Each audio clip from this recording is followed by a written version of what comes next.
Salesforce helps marketers get smarter about their customers and plan better campaigns that blur the lines between marketing, sales, commerce, and service, all in the name of customer service. That's great marketing made by you with Salesforce. Connect your customers in a whole new way. See a demo at salesforce.com/AppleByte.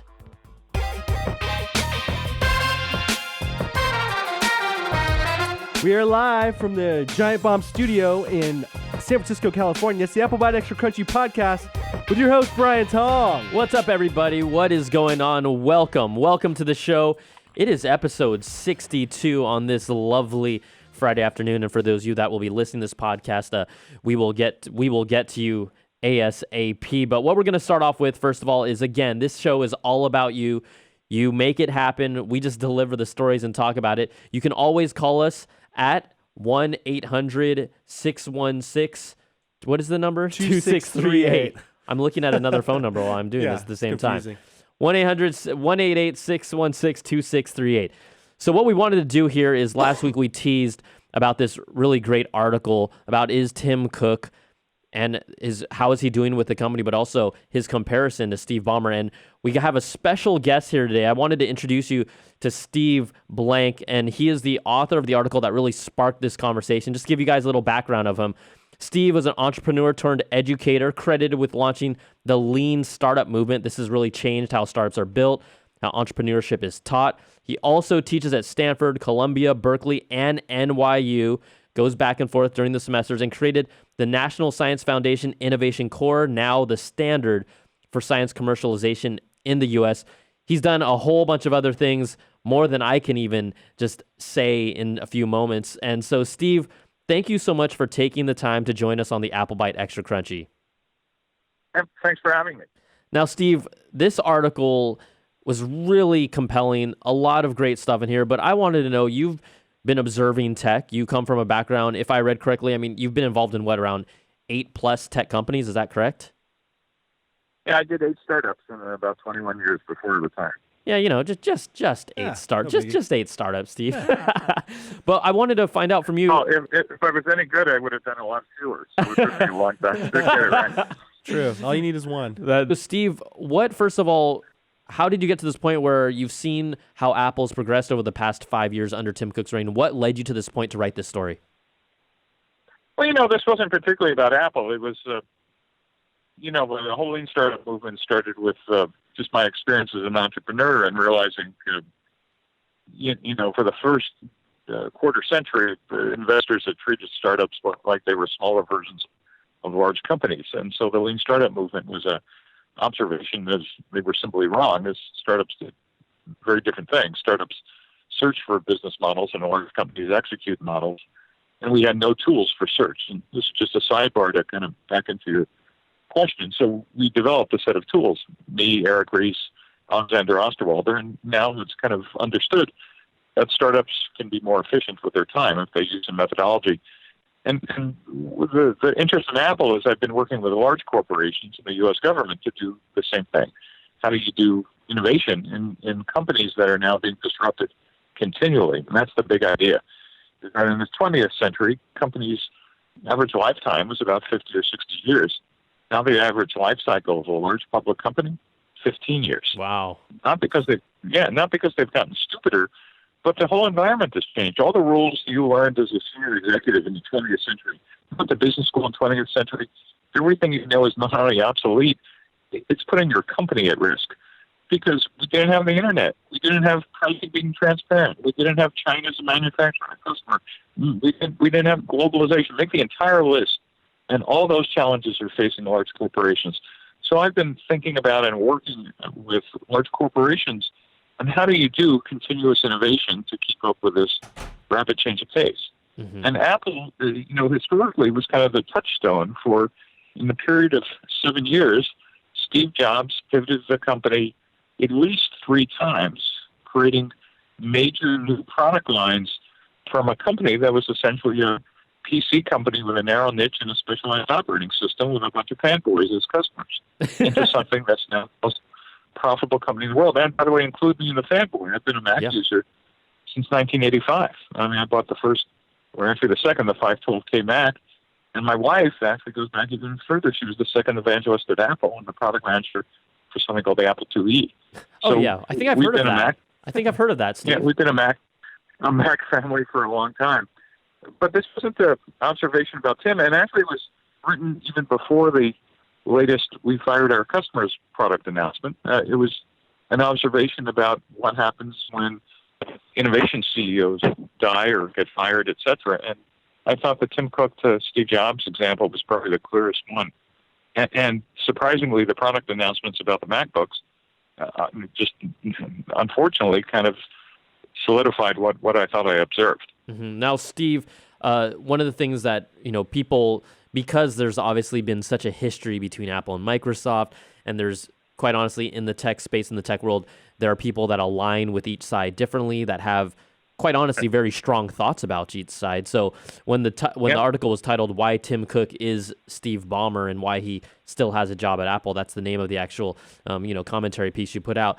You did touch upon. Yeah, you can find it on steveblank.com for your listeners who haven't read the original one. And I encourage them to read it because it's some great stuff. But one of the points you talk about in this piece is how Microsoft missed the boat and how Apple is potentially missing the boat as well. Can you, for people that haven't read it, can you talk about some of those things that Microsoft missed and how you kind of see that branching over to what Apple has been doing lately?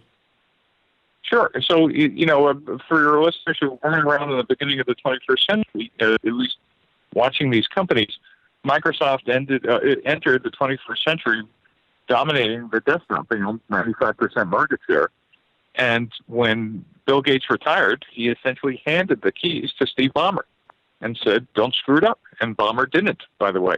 He executed the Windows and Office franchise pristinely. And if the only thing that mattered was how much money did you make, then Steve Ballmer was one of the world's best CEOs. He doubled revenue, tripled profit, etc. If you measure, though, the value of your CEO about the longevity of the dominance of the company, he failed miserably. He missed search, he missed mobile, he missed media, he missed all of these trends where the desktop users were going. He, in fact, extracted maximum revenue from an existing franchise, which still isn't going away. I mean, Office and Windows will print money for decades. But Microsoft is not thought of, at least wasn't until they brought in a new CEO 2 years ago, innovative at all. It's known as a kind of a income extraction company for attacks on your desktop if you own the PC. The new CEO has actually unbundled, cloud and mobile from the Office and Windows block and is doing, and the sad part is their new desktop announcements were a lot more exciting for creatives, at least for on first blush, than the Apple announcements. But the point is that Microsoft basically milked the franchise for the 12 years that Ballmer was CEO. Again, if your metric of the board of directors was how much money did you make and did your revenue go up, he did a great job. And then the analogy to Tim Cook. Tim Cook has taken the iPhone franchise as a supply chain guy and Phil Schiller as a product manager and has done a world-class job of hoarding more cash than any company in the history of the world. Apple is a third of $1 trillion. I mean, unbelievable set of money. Unfortunately, most of it is parked overseas, but that's another conversation. But the good news is, as a manager of executing an existing business model, that is, let's figure out supply chain, build efficient products, maximize who are on the spreadsheet who our customers should be, kind of have incremental product releases. Apple's brilliant. The question is whether they're missing all the next generation of innovations, much like Jobs did. And Steve was never, and neither was Gates, was never shy about articulating the future of computing, or in Jobs' case, the future of music and the future of media and the future of the phone. And we're all kind of waiting. Yeah, and I found what's interesting about that is, Jobs and Gates, if people go back and look at some of their keynotes or how they presented, they were telling us what the future would look like, and they were, for the most part, based on some of the things that they've created and built. Obviously Jobs is a once in a generation, once in a lifetime type CEO, and Bill Gates is as well. They showed us that quote unquote future, But when you talk about the platforms that Apple's missing, I mean, everyone in the tech space is feeling like, look, they're missing they're behind already when it comes to artificial intelligence. They're behind when it comes to this whole virtual reality, augmented reality space. They're also behind when it comes to this whole idea of an autonomous car platform. And sure, they're working on it, but they don't even have any, vision or direction with that. When you hear and see those things, does it feel a little bit like deja vu? Oh, it is deja vu. And again, it's not unexpected. It was a conscious decision by the board of directors, and it's still a conscious decision. I mean, Tim Cook works for the board of directors who have a set of choices about what they want the company to be. Mm-hmm. Do you want to, in fact, extract maximum revenue and profit in the short term? And this time, the short term could be years, if not another decade or so, milking the franchise. Or can you bet some of the company on taking innovation risks? If you pick the latter, you clearly have the wrong CEO. If you pick the former, you have the world's best CEO. Mm-hmm. So this isn't a diss about, Tim Cook is a bad guy. Tim Cook is actually the most world's perfect guy Mm-hmm. to have for an execution company extracting maximum dollars from a franchise. Specifically, what just happened after I wrote the article is Apple, in fact, fired its developers with the MacBook Pro announcements, which was, even I think, a little short-sighted, because unlike other platform companies that have realized that the desktops are diminishing, the high end of the MacBooks were actually the platforms that iPhone app developers used. Yep. And unfortunately, when you force people off of that platform, there's not some other high-performance Mac platform to go on. There's Linux platforms or the Windows platforms. And so you just forced what might be a small segment of the 3 to 4 million laptops being sold, but you've just fired your developers. And that was the part I didn't understand. And it wasn't like, gee, there was no path. There was obviously a path of, if Intel wasn't giving you fast enough processors, Apple clearly has microprocessor design teams now that could have actually made that investment and said, we're going to build our own fastest or parallel processors in a MacBook Pro. But obviously somebody made the decision that that investment and the return on investment on a spreadsheet was not worthwhile. I think they might have made a long-term, not just shot themselves in the foot, but might have even shot their iPhone development business in the head without quite understanding that. Mm-hmm. Mm-hmm. I mean, they've already fired the creative customers. If you're doing video development or audio development, this is no longer the leading platform to do so. It's embarrassing. I normally just after a MacBook announcement, hit click and ordered. This time I just ordered a 1 terabyte SSD upgrade for my 4-year-old MacBook, and it's kind of sad. First time I ever did that in decades. Now, Steve, I do also want to, because you've outlined some of the issues that Apple is now facing and how they look like Microsoft of the past. Microsoft has continued to evolve now, and right in people's minds, It doesn't mean that someone's going to go out and buy a Surface Studio right now, but you have to build things like that appeal to not only the niche markets, but also to a consumer, right? Bottom line is, everyone got excited when they saw the Surface Studio, whether they were actually going to buy it or not. They recognized it as an amazing piece of technology with functionality that they could use or not, but bottom line, they were still really excited about it.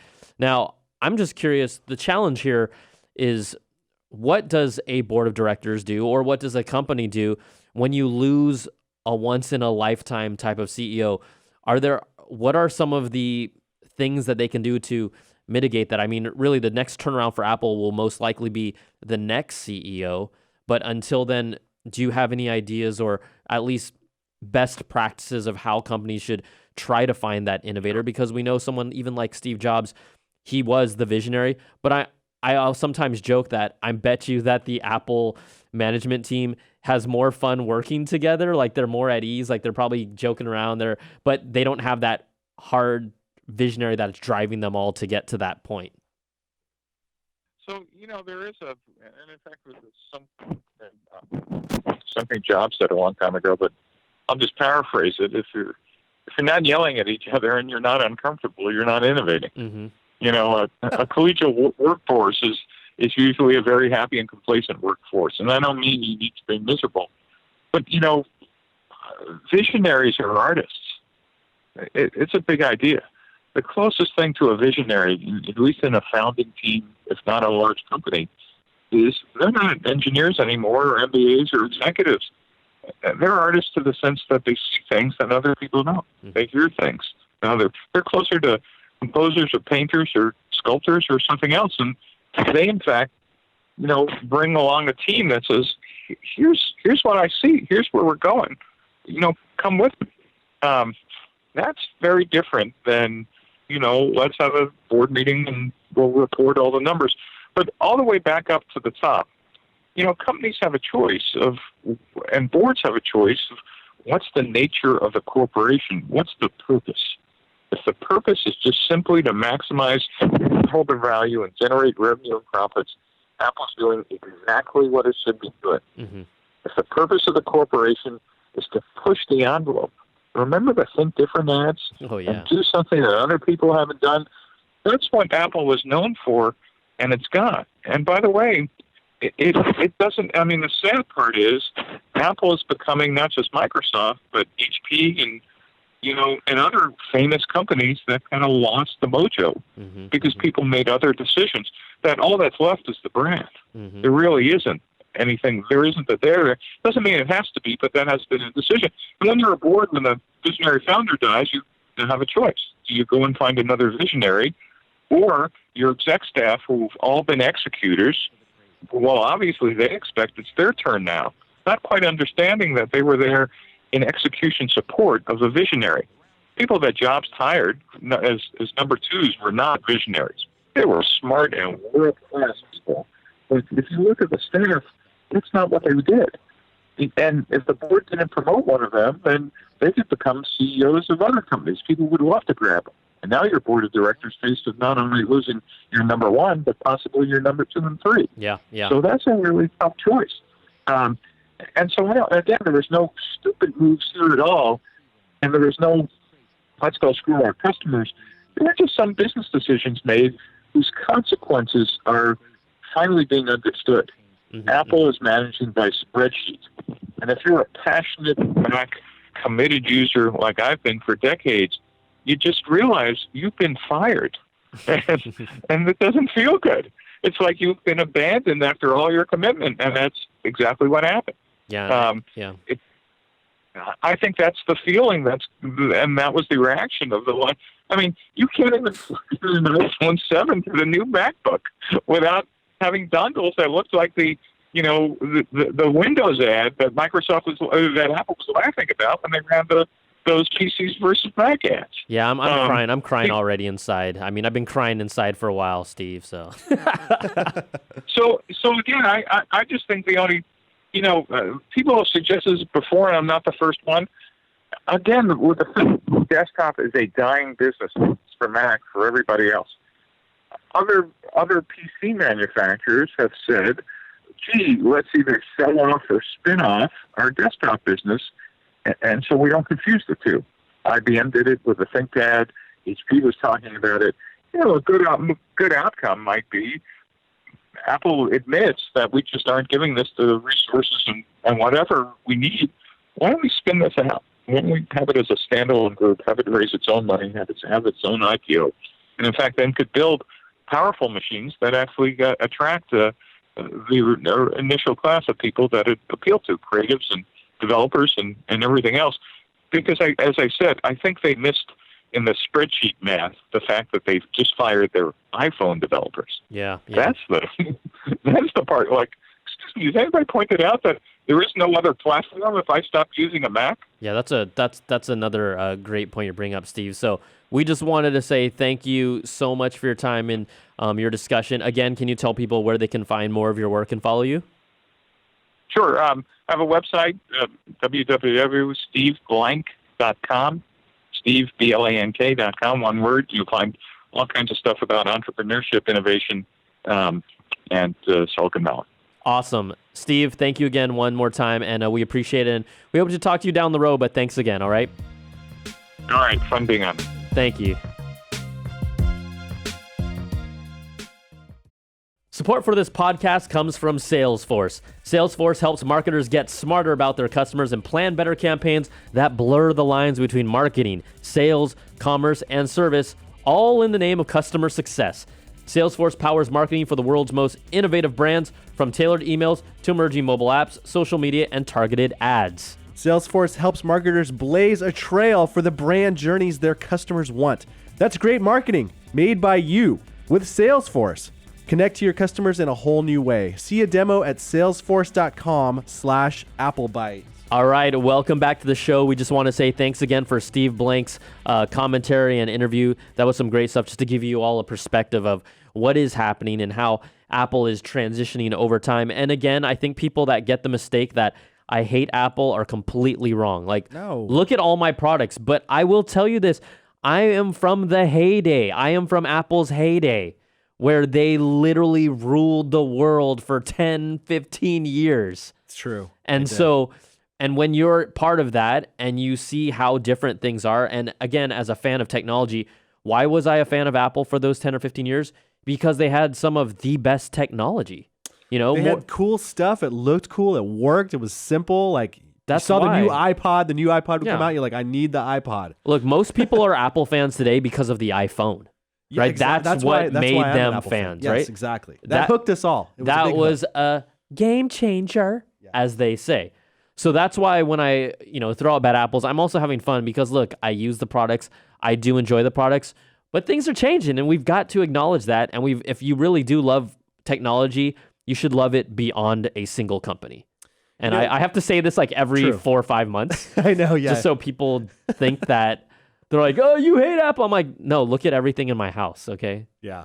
You know? I mean, they're going through a slump. Like any good sports star, you go through a slump. Like any pro golfer, they'll have an off week, an off month, maybe even an off year. Off 5 years. Yeah, they're having a little off time right now. But hopefully they're listening to everyone online who's complaining about Donglegate and all the problems that are happening. Hopefully they're listening and not just to like up their own whatever to up their not own, "Yoo-hoo!" hear what's going on, because it's clearly people are upset. Look, my friends are the hardest diehard Apple fans. Even they know there are chinks in the armor, as they would say. Yes. It's a different company. But again, when I show love to other companies, it's because the technology is really good. Like, quite honestly, the Pixel phone is the best Android phone out there right now in my mind. It's like I'm using it on my iPhone that people are looking at, like all you Periscopers out there. It is my daily driver. But when I'm on the bus and stuff, I'm using the Pixel every other downtime because I enjoy it. It's fun. And you should want someone to talk about tech stuff that enjoys tech and isn't up someone's yoo-hoo. It isn't just like all Like, about one thing. I can't. I don't get that. I just don't get. We that. don't get teams. Like, what's up with teams? Yeah. But yeah, the Pixel camera is superior. Oh, totally. And Vanessa Hand Aureliana made like some pronunciation. really two really great videos comparing the cameras of the Pixel, like the still photography, and then the video camera on the iPhone just kicks everyone's butt.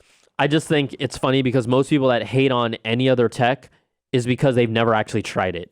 True. When someone hates on something in tech, it's because for the most part, they've never tried it. And I'm like, have you tried it? And then it's like crickets, right? They'll be like, Tong, you blah, blah, beep, blah, blah, blah, beep. You look like an Asian bleep, bleep. Are you bleep? And I'm like, have you even tried it, bro?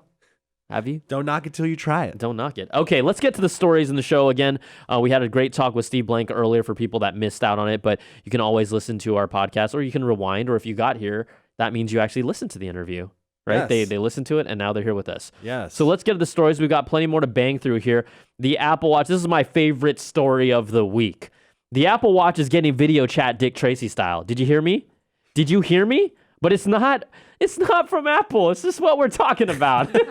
It's like a clip-on kind of thing. Or something, right? This is awesome. It's from a company called Camera, but because it's the year 2016, they spelled it CMRA. They want to make me throw up like camera. Anyways, it's basically a dual camera inside the actual watch band. One faces you, one faces outwards like the Samsung Gear Watch had, but this has dual cameras and you can video conference. This product is coming out in the spring of 2017. I think it's like retailing for $249. It's a watch band accessory.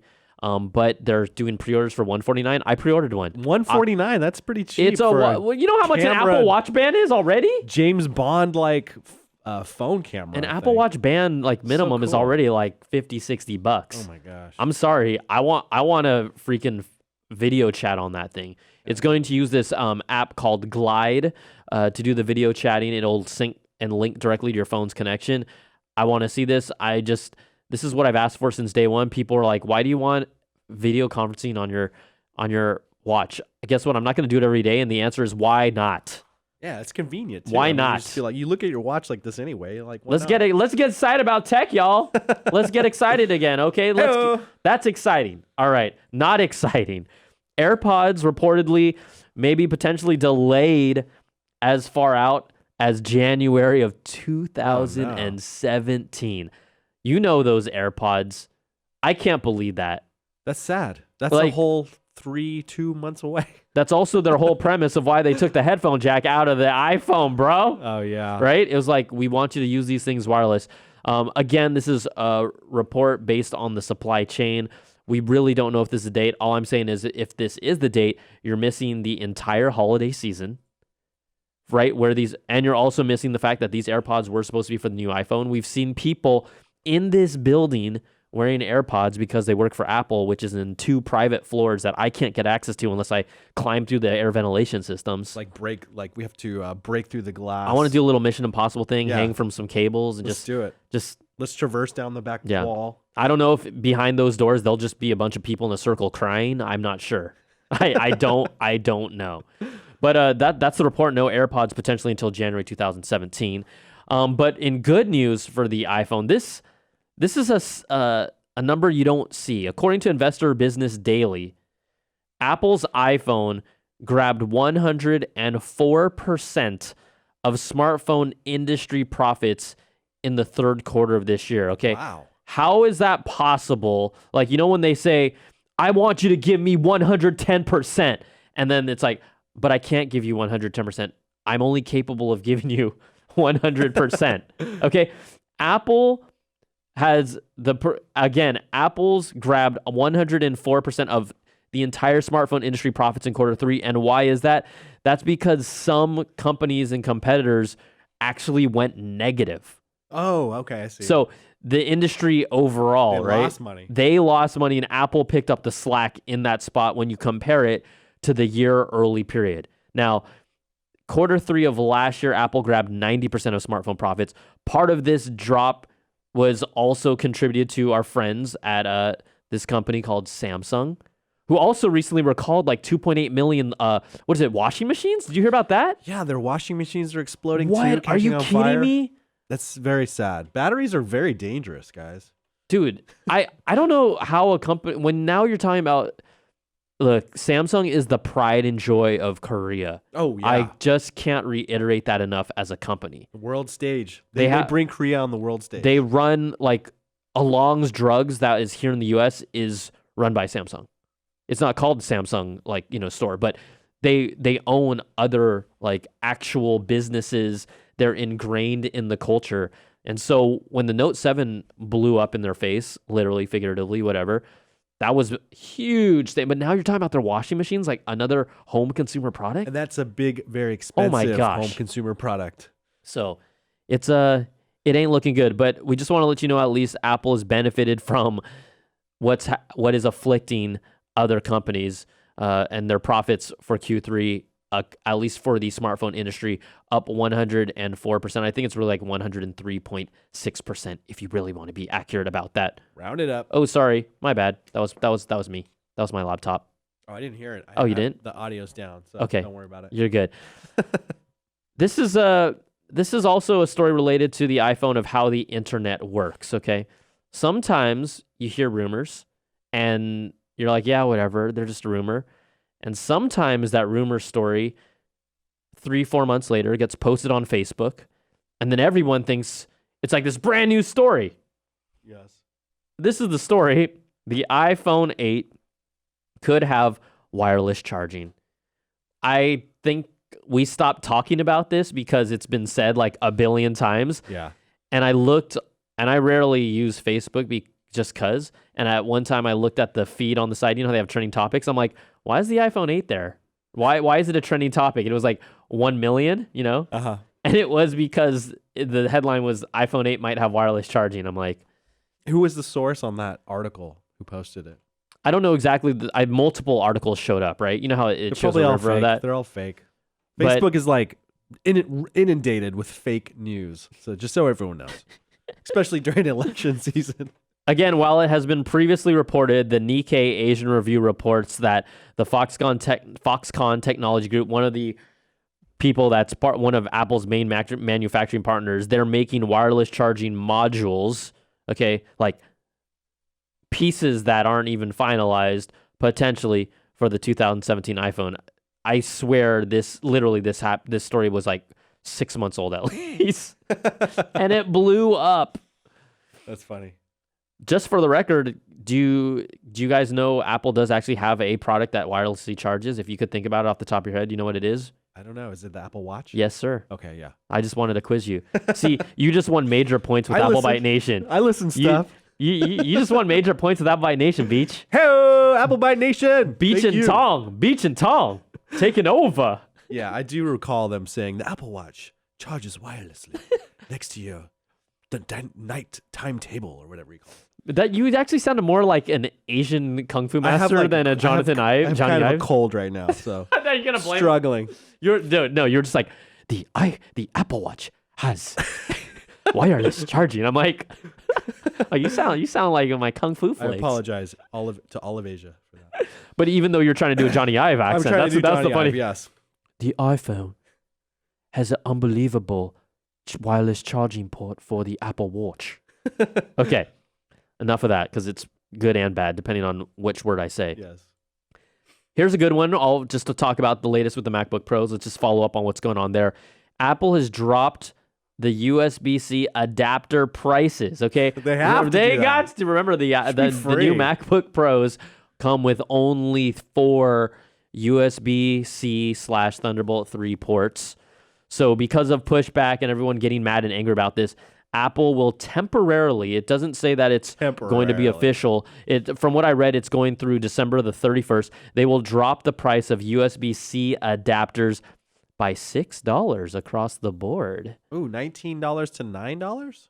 Or depending what it on is? it. So depending on what you're looking at. So some of these. I'm looking at USB-C to USB adapter. My bad. Yeah, there are some, like, for example, a USB-C to Lightning adapter, right? Because you need something to charge your phone if you want to plug it into your laptop. In Yes. case you do that, I know not everyone does. Everyone always gives me crap about it. Dude, I just wirelessly sync it. I'm like, dude, you use your laptop when it's plugged in to charge it. Don't even pretend like you don't. Why not? Yeah. $35 to $29. USB-C to Lightning, 1 millimeter, $25 to $19. A lot of these prices are just going to be fluctuating and changing, but again, they're discounting them by a skosh for December the 31st. Cool. And that's a direct That's a direct reaction effect. to yes. Donglegate, Yeah. pretty much, right? Yeah. Okay. Thanks, Apple. And by the way, stick with us at the end of the show because Stephen Beecham will give us his rendition of Let's Get Ready to Dongle, and we will also time him. Have to beat 34.62, I think it was. Don't look. I told him don't look at me Whoa. because you're gonna laugh, and when you laugh, it kills it. I lost an edge because I laughed. Now we also talked about the new MacBook Pros, and people are complaining because they don't have the raw processing power or GPU power that other laptops have. But there is one thing that these new MacBook Pros do lead in, and that is the fastest solid state drive performance on the market, and that does matter. So Computer World. Yeah. They tested it out with their own Blackmagic software on, first of all, a 2015. Okay, this is a previous model of a 13-inch MacBook Pro. And their results yielded that their solid-state drive read 1.4 gigabits for writing and 1.3 gigabits for reading speed, okay? Now they have the 2016 13-inch MacBook Pro with write speeds of 3.1 gigabits, so that's literally more than double, and 2.1 gigabits per second for read. That's pretty boss. Yeah. For writing. 3.1 for reading, 2.1 for writing. Okay. Then the new 15-inch MacBook Pros up that speed to a 2.2 writing and same 3.1 gigabits per second read rate. So these are not only fast, or what Apple decided to do from a choice of drives to use, they decided to use the fastest solid state drives on the market. It's the new PCIe solid state drives with a non-volatile memory interface that is pretty much across the industry. No one is really using these yet, this specific model. There are a few, but we're talking about brands that are using this across their product line as a stock option for their laptops. Apple is the only one doing it. And the expectation is that by the end of 2017, other manufacturers will be using this widespread. But until then, Apple does have the lead in that respect. And that's really going to pay off for people that are using super large files, like video editors, photographers, even people that are compiling large stuff. That is where you're going to see that benefit. So I just want to speak positively about the MacBook Pro, because some people think I don't like it. That's a technology. When you're at the top of your game in any type of tech feature aspect, I'm going to show love. Much like the Pixel has the best artificial intelligence assistant on any phone and the best still camera on any phone. I'm going to show love. Show love, baby. Show love. Yeah, and then they are trying to push a lot of new technologies forward with the MacBook Pro. USB-C, although it's not new, it is to actually build one that is just USB-C ports. They're looking down the road. Again, right now it's a pain in the ass. And I want to get a MacBook Pro, new one, and then add dongles on it, and then just see, just look at it from a top and just kind of come up with what type of creatures, like animals, it looks like. It's going to look like something. Oh, for sure, yeah. It's going to look like something. Just so our audience knows, we got a lot of calls about dongles, about problems with dongles. Yeah, there's a lot of dongle pain. So Yes. We will get to that. Another aspect is pros aren't the happiest about some of the changes that happen. But what happened is that Phil Schiller commented recently on why there is no 32 gig RAM version of the MacBook Pro, right? 16 gigs at the top. A lot of people are like, come on, give me a 32 gig. There's the Dell XPS 15 is a laptop that can run with 32 gigs. Phil Schiller, XPS. Sorry. XPS are always really. It's always like the high end. It's like they're bad boys. So Phil Schiller commented on it kind of in passing in an interview, saying that 32 gigs wouldn't be power efficient enough for the notebook, but kind of left it at that. And so people are like, what are you talking about? Like, come on, you can do 32 gigs. But what happened is the place where things typically get explained, which is Reddit. Yeah. A post basically said Apple's decision, and because of the timing of Intel's processors, they're using Skylake in these new MacBook Pros. Skylake not only doesn't support the low-power DDR4 RAM, so a lot of people are criticizing that, hey, you're only using DDR3 RAM. Well, Skylake, the actual Intel chipset, doesn't support DDR4 low-power RAM. Kaby Lake is expected to include support. That's kind of this next generation, which is kind of like a mini evolution of Skylake. So because of that, if Apple wanted to bump up to 32 gigs of RAM, they would actually have to use desktop RAM and not low-power DDR RAM. And what would that mean? It would take up a lot more power on the laptop. They slimmed down their laptop. The batteries are thinner and smaller. And rough estimates were, if they were to say, okay, let's just put in 32 gigs of RAM, use desktop RAM that consumes more power, that the battery life of the laptop would range somewhere maybe more around 5 to 6 hours. Ooh, yeah, that would be so. What's good. worse? 5 to 6 hour battery life. I'm just saying, when you throw it out there, what would you have been more mad about? Definitely 16 gigs of RAM or 5 to 6 hours of battery life? I think battery life for sure. I think the general consumer would be like, wait, Yeah. how did you lose so much battery life? So, although Phil Schiller didn't really go into depth and explain it, that's really the reasoning behind it. So, Got it. I found that interesting. I wanted to explain. I don't need to explain. I don't need to be a explainer on behalf of Apple, but it's factual. It's something to know about. Lots of other MacBook Pro stuff. Just a quick blurb. Phil Schiller also claims that the MacBook Pro has more orders from Apple than any other MacBook Pro model ever. I don't online. believe that. I mean, maybe it's true, but I think it might. Okay, here's the thing. Apple always likes to twist it. If it is indeed true, more than anything, it's just because of a lot of pent-up demand. Yeah, because it's been so long since the last one. In addition, you can't buy the Touch Bar MacBook Pros, which are really the ones that most people are going to target. You can only buy them online. Like, they're not even available in stores right now. Oh, I see. So when he's so to me, when there's basically a 4-year pent-up demand, when there's a 4-year demand and these are not even available in stores yet, and people are still pre-ordering for 2 to 3 weeks, they're probably going to build up a lot of orders. Yeah, it sounds very political. It's just one of those statement. Hey. Before we get to our phone calls, we want to talk really quickly. There is actually some Apple TV news. Cool. If you own a 4th generation Apple TV, Apple has finally activated the single sign-on capability in the settings for your Apple TV. Single sign-on allows you to type in, basically, depending on your cable provider, your username and password. So I use Xfinity, and I'm not going to tell you my password, but all you have to do is enter it in one time. And then whenever you want to launch or add different channels or apps, if you are a paying cable subscriber, you won't have to lock in your credentials for every channel app that you have. That's awesome. I dig that. I go through that with the Comcast, and it's a pain. It's a pain. So that's available. It's also available for iOS beta testers. Cool. So if you have an iPhone or an iPad and you're using the latest beta, you'll be able to try that out. Again, that's not official, but for the Apple TV, it is officially good. It's there.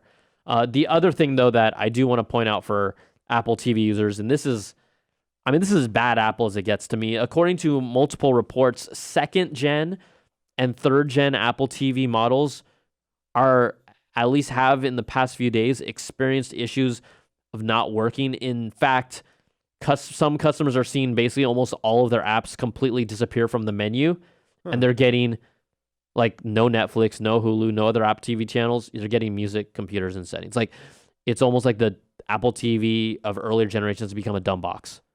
So is that just like an update that they have to do or something? No, I think it's a server issue. I think it hasn't been exactly explained yet, but Apple's support staff have said that the fix was in the works with a software update in the near future, but something's happening where those earlier generation Apple TVs are pinging the server and it's not showing everything, and then it's just like, oh my gosh, that's a big problem. How about this? Restarting the Apple TV, resetting a router, and resetting the Apple TV doesn't seem to work. Wow. Someone said a region change offers a temporary solution. Yeah, how many people are going to do that and go into that? But again, watching Kanata Apple TV products. There you go. Channels disappearing for many users. But again, we'll find out. Hopefully this gets resolved by the next show. I think that would be a good idea. Yeah, and if YouTube's listening, can you fix the app on YouTube now also? What's going on with that? I can't get to my channels that I've subscribed to on the app. Really? So that's kind of a similar problem. I mean, was it from that top row? You can't. Yeah, like there used to be like this little arrow. Go look at all your. I can't anymore. So hey, Beecham, is this the YouTube Byte or is the Apple Byte? I'm turning it into the YouTube Byte for 30 seconds, just so I can complain to YouTube in case they're listening. Since we're complaining about Apple TV, I mean, it's the YouTube Byte extra crunchy. Don't you know? Isn't that why y'all came here? Googleicious Byte. That is funny. I throw that out there. That is fun. Yeah, you know what? Air your grievances. This is the platform to do it. Anything you want to complain about. Like, people hear us complain all the time. Yes. All right. Do you want to check out what we've got on the phone lines? Yes, we have some phone calls. Thank you guys all for calling. 1-800. I think I said 888 earlier. I actually meant 1-800-616-2638. I do need to scold some of you all because we had like 3 or 4 calls that were over a minute 30. Like a minute 30. I'm like, I can't do that for you. But we will get to calls, and then I'll address a few things that multiple people asked that we didn't play their calls because there were just so many of them. So, all right, let's go. Call number 1. Call number 1. It's not playing. Why? I don't know. What did I do? Oh, I put the wrong fader up. Sorry. You're the master, so I don't even care. Play. This is Jason from... Hey, gentlemen. Love the show. Thanks so much for doing it. This is Jason from Aurora, Illinois, giving you some thoughts on the new Mac. So I'm a teacher, and I just wanted to throw out there that dongling myself to death when I'm going from classroom to classroom with the new MacBook Pro is not an option. I decided to upgrade my 2010 MacBook Pro, super ancient, with the 2015 MacBook Pro because it's more usable as a teacher. I'd also love to see maybe what would push me into the market for the new one would be a touch bar that was integrated with Google stuff, Google Drive, Docs, Sheets, etc. We use that so much in education, and the fact that that will not be functional for that, that's a no thanks. Anyway, guys, love the show. Thanks so much for doing what you do. Yeah, I think that's a great point of how many, my mom, my dad, and sister are all teachers, okay? So A, I've got nothing but love for teachers. B, how many teachers, like, they use those tools every day? Every day. Every day. And we use Google Drive here every day, all the time. Oh, yeah. Yeah, that's a problem. If educators are having a problem and they don't want to upgrade, I know Apple wants to be big into education and stuff, that, they definitely got to look at that. Well, it's getting big in education? Chromebooks are getting big in education, honestly. Yeah. So. Okay. Well, let's go to the next call. Hey, this is Luis from Missouri. I was calling in regards of the last podcast about the whole Intel modem chip and the Quan modem chip. I was just curious, what is the steps we got to take in order to get our phone swapped? I don't know if you guys don't mind talking about that, because I have the same problem. Thank you. Love the podcast. Thanks. Love you too. I wanted to respond to that, and I've been so busy this past week that I haven't had a chance to address it from a standpoint of, I'm going to try and walk through the process. I've talked to people that have been able to successfully get it swapped out and people that have not been. In fact, one of my friends, the Genius rep, didn't even know about the issue, looked it up, and then was like, oh my gosh, this really is an issue. So I think it's going to depend on, A, who you talk to, right? Which sometimes it always does. And B, also, I've tended to find out that when you buy AppleCare on your products, which I do all the time, which is their extended warranty, they tend to be more willing to help you. And when they don't, I use it as a way to make them feel guilty about it. I'm like, dude, I seriously, Beach, I've been like out of warranty one time. I was like, dude, I buy AppleCare on all my products. Look at my record. Like, you need to help me out here. Like, I literally buy, we all know how many people actually use AppleCare. Like, once they pay those $250 for it, you guys making a lot of money off of that. Yeah. So. And sometimes it can be luck of the draw. I mean, if the guy's in a bad mood one day, just be super nice to them. Just be like, can I do anything? What can I do? Whether it's over the phone or in person, I would say best of luck. I'm going to walk through the process and try and keep you all updated of how it goes next week. But also be a nice human. Like, don't be a jerk about it. Yeah, don't walk in and be like, my phone's messed up, man. You got to fix it. Yeah, don't be that guy. I've seen that. I've dealt with those people so many times. And you just from a retail side. You just want them to be out of the building as fast as possible. I'll do anything to get them out of my face because they don't deserve. It's like customer service. How about respect first, bro? Yeah. So exactly. We all know how that goes. We know how that goes. Okay, next call. Hey, this is Blair in West Hollywood. Just about the MacBook Pro with the USB-C and all this panic about USB-C dongles and all that.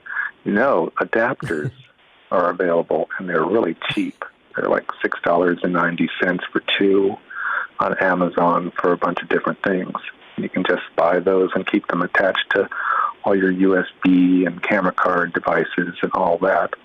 And it's faster to transfer from your camera with a cord directly into the USB-C than it is to transfer from a digital card.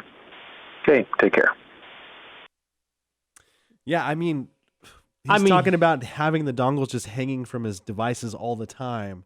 Is that how we bought our? Was that like when we bought our devices? Is that what we envisioned? No, to hell have no. Cables hanging from them all the time. We wanted just to put him out there because we may not 100% agree with what callers say all the time, but I think it's important to show what people are talking about, right? You know what I mean? Yeah. I'm just like, no, I'm not going to buy there's already been reports of like these cheapy lightning accessories that you can buy on Amazon that are fake that like they break. That break and also can screw up your, I've seen it plenty of times. Like I've actually purchased bought, the fake crap and it just sucks. It does suck. It doesn't last. And sometimes it doesn't even work. And I'm not even saying that Apple cables don't fray either. Oh, they fray. Every one of my cables is frayed. Every one of them I've shrink Cables wrapped suck. them. Yeah. Cables But suck. but they do break, and a lot of times when you use those other random cables, when you plug them in, your phone will say this is not a supported thing. So you have to see that pop up every time on your phone. This is not a supported Apple product. Blah, blah, blah, blah. Even though it works, but you know. Okay. Last call. Hi, this is Stephanie. I'm a college student in Bridgeport. I wanted to know which laptop would be better in regards to the new MacBook Pro.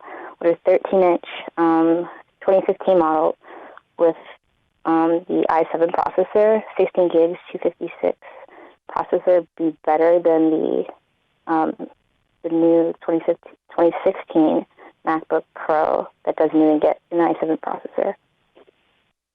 Hi, this is... Oops, sorry.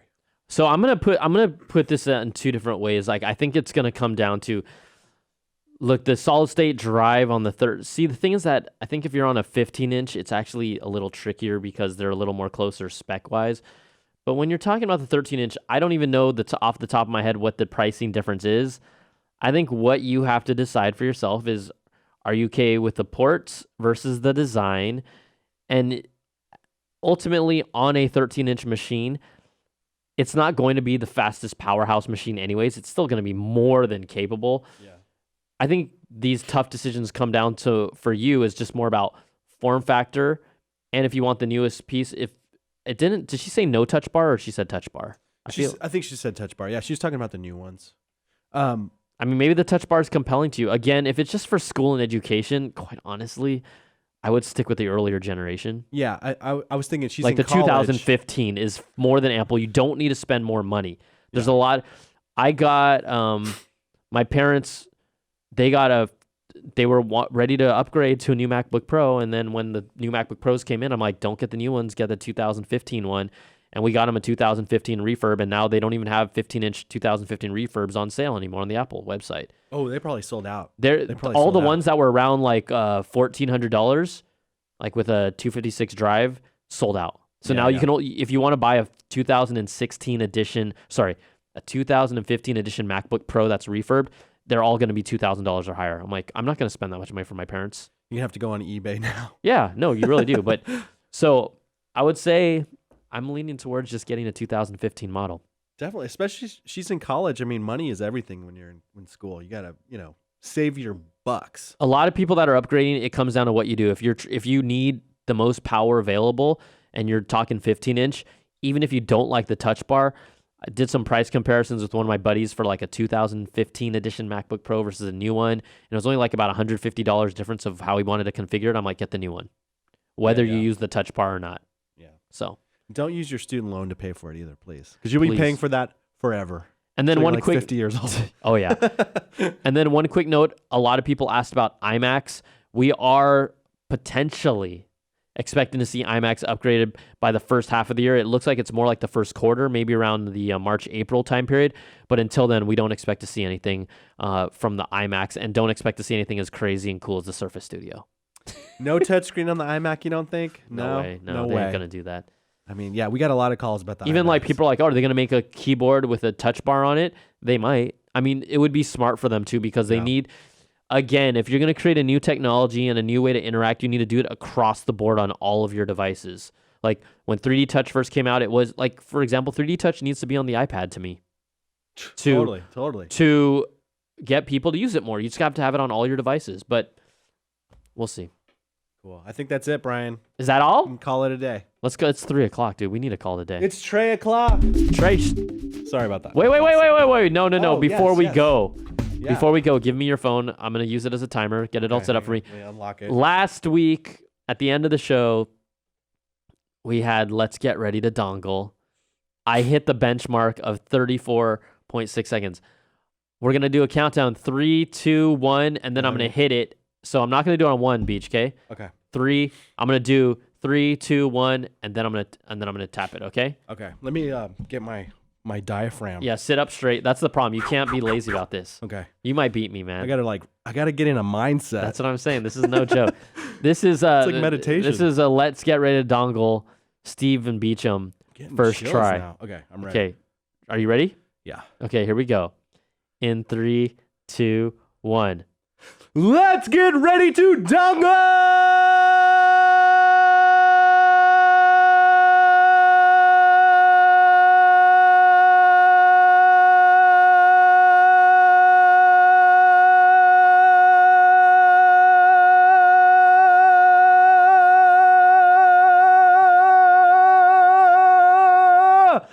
23:52. Wow. I blame that on my cold. You beat me by over 10 seconds. Holy smoke. Dude, that was pretty. You know what? The funny thing is you can tell when it's getting weak because you hear the. It turns all, like you said, the demonic voices. That's funny. Okay, Whoa, I think I could do better. We should do another challenge in a couple months, maybe. We'll do another. Every time, whenever there's a dongle story, we'll re-up the competition. It's. I feel like Props I could to do you though, man. You did it. I don't know. Forever. I feel like I could do it longer too. I mean, that's what every guy says. All right. Cool. Thanks so much for hanging out with us, everybody. We will be back next week with more of the Apple Byte Extra Crunchy. Before we leave, we've got a little something to read. Salesforce helps marketers get smarter about their customers and plan better campaigns that blur the lines between marketing, sales, commerce, and service. All in the name of customer success. That's great marketing made by you with Salesforce. Connect to your customers in a whole new way. See a demo at salesforce.com/AppleByte. All right. Thanks so much, Salesforce. Yo, everybody, call us 1-800-616-2638. We love y'all. Thank you. And shout out to Salesforce. Peace.